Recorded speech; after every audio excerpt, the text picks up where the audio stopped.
காராசேவ் ஓம் பொடி எப்படி பண்ணுறது பார்க்கலாம். சால்ட் கரெக்டாக இருக்குது. காராசேவ் பண்ண முக்கியமாக உங்களுக்கு கடலை மாவும் அரிசி மாவும் தேவைப்படும். ஃபஸ்ட்டு கடலை மாவு எடுத்துக்கலாம். கடலை மாவு நான் எவ்வளோ எடுக்க போகிறேன்னா 250 கிராம்ஸ் எடுக்க போகிறேன்.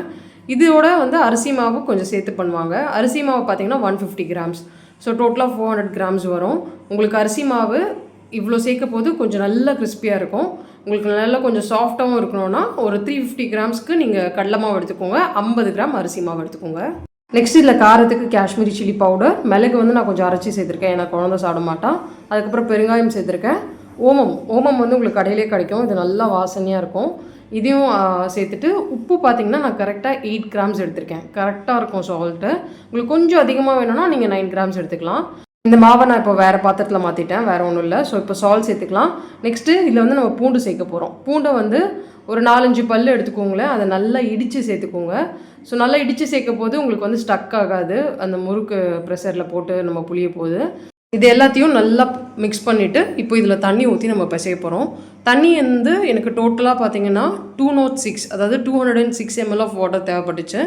அப்படி உங்களுக்கு மெஷர்மெண்ட் பண்ண முடியலன்னா நார்மலாக நீங்கள் டம்ளரில் எடுத்து கொஞ்சம் கொஞ்சமாக ஊற்றி பிசைஞ்சுக்கோங்க. இந்த மாதிரி நல்லா சாஃப்டாக அப்போது ஸ்டாப் பண்ணிக்கோங்க. ரொம்ப தண்ணியாக இருந்தால் நிறைய எண்ணெய் குடிக்கும். ஸோ அதனால் நான் ரொம்ப தண்ணியாக ஆக்க மாட்டேன். இப்போது ஓம் பொடிக்கு பார்த்தீங்கன்னா கடலை மாவு நான் 250 கிராம் எடுத்திருக்கேன். அரிசி மாவு 1 டேபிள் ஸ்பூன், கொஞ்சம் காஷ்மீரி சில்லி பவுடர், குழம்புத்தூள், ஓமம், உப்பு பார்த்தீங்கன்னா கரெக்டாக 5 கிராம் கரெக்டாக இருக்கும் 250 கிராமுக்கு. ஓம் பொடி பார்த்தீங்கன்னா அந்த ஹோல்ஸ் ரொம்ப சின்னதாக இருக்கும். ஸோ ஓம் பொடி பண்ண போது அந்த ஓமம்லாம் போய் அடிச்சுக்கும். எனக்கு அப்படி தான் இந்த மாதிரி ரொம்ப கஷ்டமாக இருந்துச்சு பண்ணேன். ஸோ நீங்கள் ஓமம் சேர்க்கும் போது நல்லா இடித்து பவுட்ரு பண்ணி சேர்த்துக்கோங்க, இல்லாட்டா ரொம்ப கஷ்டம். இப்போ ஆயில் நல்லா ஹீட் ஆகிடுச்சு. கொஞ்சம் ஆயில் வந்து நான் காராசேவிலையும் ஓம் பொடியிலையும் போட்டு அதையும் பிசைஞ்சு வச்சுட்டேன்.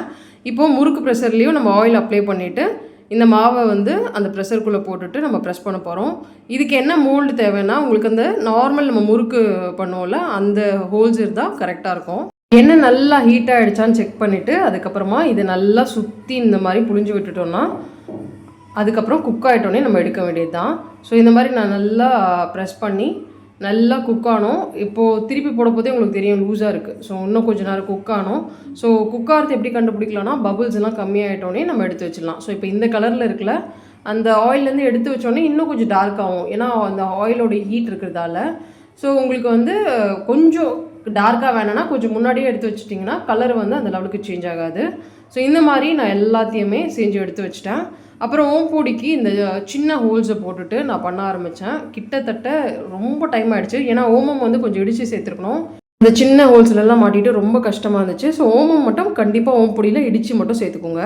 இது வந்து ஒரு 482 கிராம்ஸ் வருது. நான் வந்து கொஞ்சம் சாப்பிட்டுட்டேன், அப்பயும் வந்து 480 கிராம்ஸ் இருக்குது. மேக்ஸிமம் ஒரு 500 கிராம்ஸ் அந்த மாதிரி வரும். இது எல்லாத்தையும் இந்த மாதிரி நல்லா உடச்சிட்டு நம்ம ஏர்டைட் கண்டெய்னரில் ஸ்டோர் பண்ணி வச்சிட்டோம்னா நம்மளுக்கு எப்போ தேவையோ அந்த மாதிரி ஸ்நாக்ஸ் சாப்பிட்டுக்கலாம்.